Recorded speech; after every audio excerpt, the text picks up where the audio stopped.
Isang magandang mapagpalang araw muli sa atin lahat mga boss, and welcome back to my YouTube channel. Fishkeeper. So ayan mga boss, at nandito tayo sa Mapandan, Pangasinan, sa area po na barangay Amanwawak. So medyo nagkaligaw-ligaw tayo dito sa pagpunta dito kasi hindi naman kasi natin kabisado yung area. Pero andito si Zanfrix. Zanfrix, apelyido. Kunanan. So, si Zanfrix Kunanan is 14 years old. Nag-start siya noong 2023. So, ano ka pa lang noon? 12 years old. Opo. So, ayan. So, 12 years old. Actually, ang dami niya ng mga dito, oh. Ayan. Interviewin ko lang to saglit. So ayan na, inaantay natin mga boss. Konting interview lang to. Zanfrix, tama na. Zanfrix Kunanan. So Zanfrix Kunanan, ba't kailangan mo mag-quick?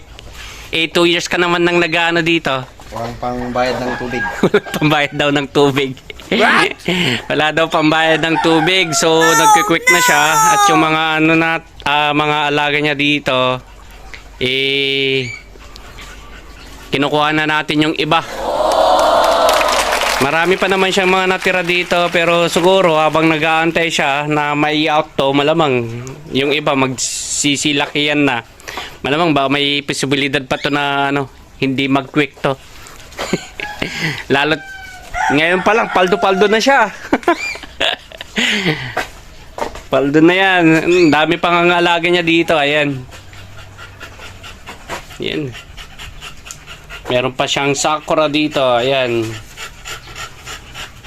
Stig. Bali ganito nga lang yung lagayan niya. May drum siyang ganito.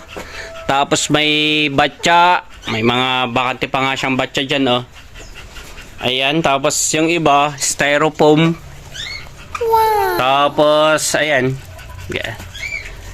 Ang tawag dito, container. Naglagay lang siya ng trash bag. Plastic bag.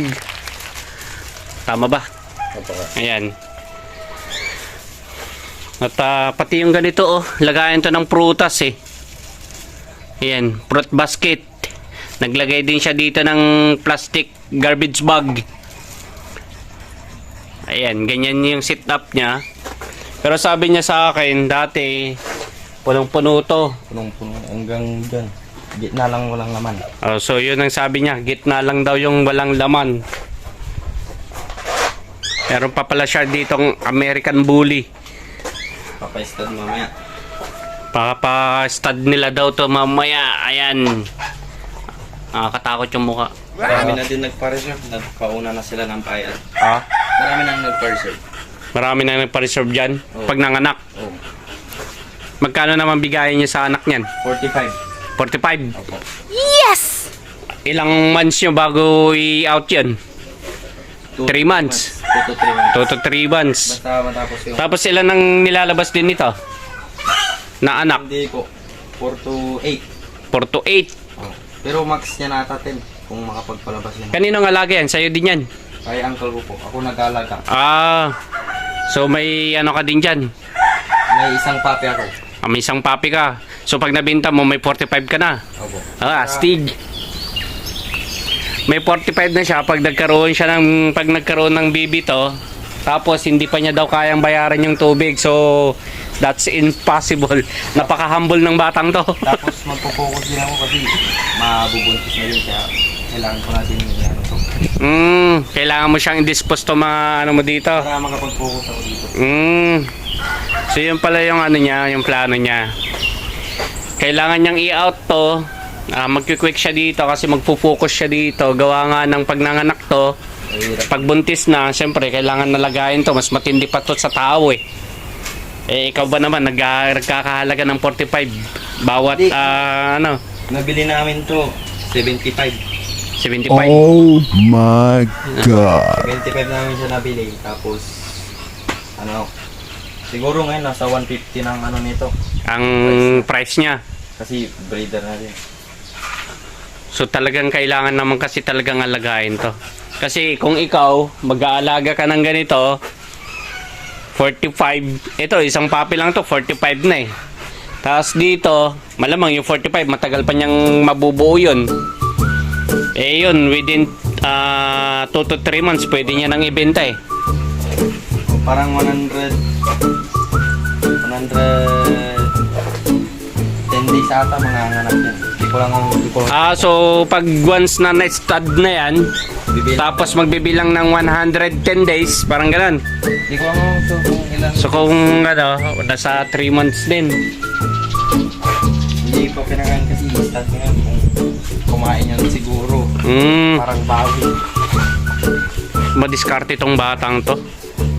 Kasi kung makikita mo, sa edad pa lang niya na 12 years old, nag-aalaga na siya ng ganito, tapos madami pa siyang ano, napaka ano niya talaga, diskarte niya. Dati, puno dito ng parot. Oh, may mga parot din kayo dati. Dito lang dito lang. Ayan.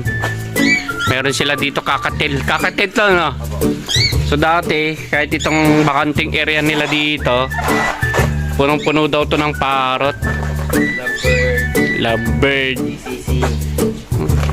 Tapos, Ikaw lang lahat nag-aalaga nun. hindi, si Papa yung nagpapagalit yung umaga. Pagkapon, ako ang papalit ng tubig. So talagang ano ka no? Animal lover ka talaga, no? Nasa dugo na niya na talaga to. Kasi 12 years old. Makikita mo naman na madiskarte na siya. So marami na rin tong ano, naipon siguro. Napunta lahat sa bike yung ibon. Napunta lahat daw sa bike. So ayan, ang ginagawa lang niya ngayon, nire-repack niya na yung ano, kinuha natin sa kanya. Bali ito yung kinuha natin sa kanya lahat. Ayan. Tapos meron pa doon yung Sakura. Kukunin na rin natin yung Sakura.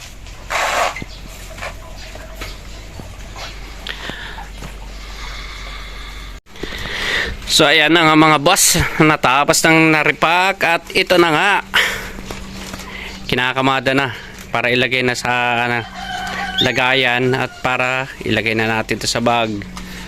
Makulimlim na rin ang panahon, kada hapon kasi sumuulan na, kaya kailangan ng makauwi din ng maaga-aga. At kanina naulan din sa dinaanan natin. At ito nga, sana hindi tayo maabutan ng ulan. Kasi pause tayo kanina nagda-drive. Pag nabasa tayo ng ulan, malamang may posibilidad na magkasakit tayo nito. Marami nga tayong isda, nagkasakit naman tayo. Di wow.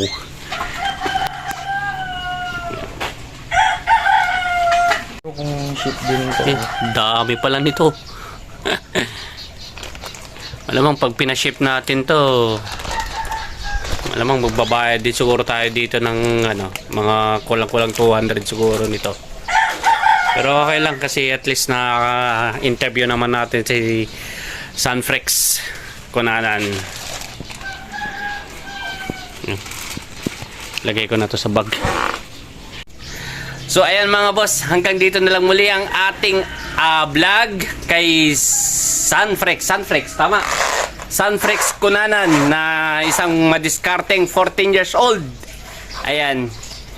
So sana sa lahat ng mga makapanood nito or yung mga bata na may hilig sa fish, mag-start na kayo niyan. Kasi kahit papaano mayroon na kayong sideline at mayroon din kayong dagdag income. So sana makatulong sa inyo tong vlog na to kung paano dumiskarte, hindi puro laro lahat. So ayan mga boss, hanggang dito na lang muli at ako'y muling nagsasabi sa inyo na mabuhay kayo hanggat gusto nyo. Alright, paalam!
What?